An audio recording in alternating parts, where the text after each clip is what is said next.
Bismillahirrahmanirrahim. Assalamualaikum warahmatullahi wabarakatuh. Alhamdulillahilladzi arsala rasulahu bil huda wa dinil haqq liyudhhirahu 'ala ad-dini kullihi wa kafa billahi shahida. Asyhadu an la ilaha illallah wahdahu la syarika lahu wa asyhadu anna Muhammadan abduhu wa rasuluh. Allahumma shalli ala sayyidina Muhammadin wa ala ali sayyidina Muhammad kama shallaita ala sayyidina Ibrahim wa ala ali sayyidina Ibrahim fil alamina innaka hamidum majid.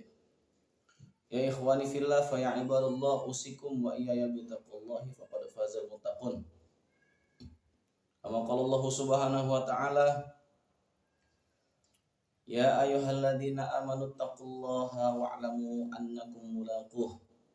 Wa qala Rasulullah sallallahu alaihi wasallam ittaqullaha haitsu ma kunta.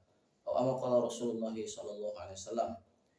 Alhamdulillah, saudara-saudaraku seiman, seagama, sebangsa dan setanah air.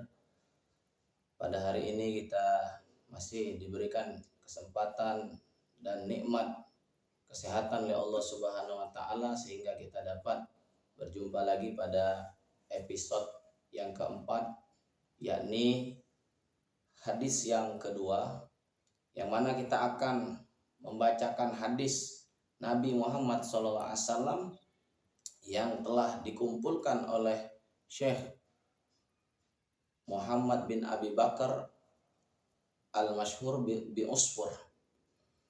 Yaitu hadis yang kedua ini membahas tentang bagaimana larangan agar kita menjauhi keputusasaan dan anjuran agar tetap berharap kepada Allah Subhanahu wa taala.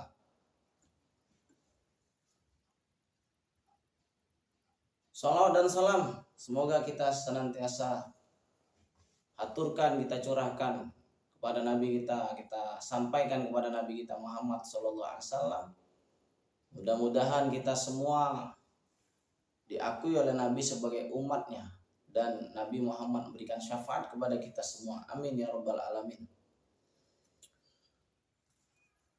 Baiklah saudara-saudaraku, saya akan langsung saja membacakan hadis yang kedua, yaitu hadis mengenai larangan berputus asa dan anjuran untuk berharap kepada Allah Subhanahu wa taala. Al-haditsus tsani, hadis yang kedua. Bismillahirrahmanirrahim. Ani Ibnu Mas'ud radhiyallahu taala anhu qol, dari Ibnu Mas'ud radhiyallahu taala anhu ia berkata, qala Rasulullah sallallahu alaihi wasallam, Rasulullah SAW bersabda, al-fajirur rajih, adapun orang yang berbuat dosa yang berharap rahmatullahi ta'ala, kepada rahmat Allah ta'ala, aqrabu ilallahi ta'ala, lebih dekat kepada Allah Subhanahu wa ta'ala, minal abidil muqniti, daripada hamba Allah yang giat beribadah, yang putus asa kepada Allah. Jadi di sini hadis ini, hadirin yang mulia, menunjukkan bahwasannya orang yang fajir, suka berbuat dosa, tapi dia berharap rahmat Allah Subhanahu wa taala, ini lebih dekat kepada Allah Subhanahu wa taala daripada orang yang berputus asa kepada Allah Subhanahu wa taala. Ya, berkaitan dengan hadis ini, Syekh Muhammad bin Abi Bakar al-Masyhur ini telah memberikan satu kisah, ya. Bismillahirrahmanirrahim. Qala akhbarana an Zaid bin Aslam an Umar anna rajulan kana fil umamil madiyati yajtahidu fil ibadati. Telah mengabarkan kepada kami dari Zaid bin Aslam, dari Sayyidina Umar radhiyallahu taala anhu, bahwasannya seorang laki-laki yang ada pada zaman dahulu, dia bersungguh-sungguh dalam beribadah. Wa yashaddidu ala nafsihi, dan dia menahan daripada hawa nafsunya. Wa yuqnitun nasa, akan tetapi dia memutus asakan manusia, ya, min rahmatillahi ta'ala, dari rahmat Allah Subhanahu wa ta'ala. Tsumma mata faqala ya rabbi ma li indaka, lalu dia mati berjumpa dengan Allah dan dia bertanya kepada Allah, ma li indaka, apa ganjaran untukku di sisimu ya Allah. Faqala, Allah Ta'ala berfirman, an-naru, neraka. Qala ya Rabbi fa'ina ibadati wa jatihadi, wahai Tuhanku, di manakah ibadahku selama ini dan di manakah kezuhudan, kesungguhanku dalam beribadah. Wa qala innaka kunta tuqnitun nasa min rahmati fid dunya. Sungguh engkau telah memutus asakan manusia dari rahmatku di dunia. Fa ana aqnatuka yauma min rahmati, dan aku pada hari ini akan memutuskanmu dari rahmatku.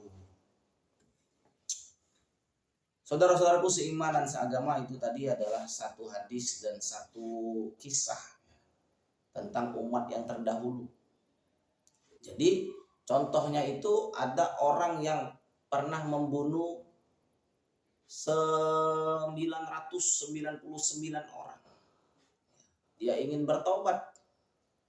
Lalu ia bertanya kepada seseorang yang ahli ibadah, wahai Tuan Guru, wahai Syekh, saya ini dosa saya ini banyak.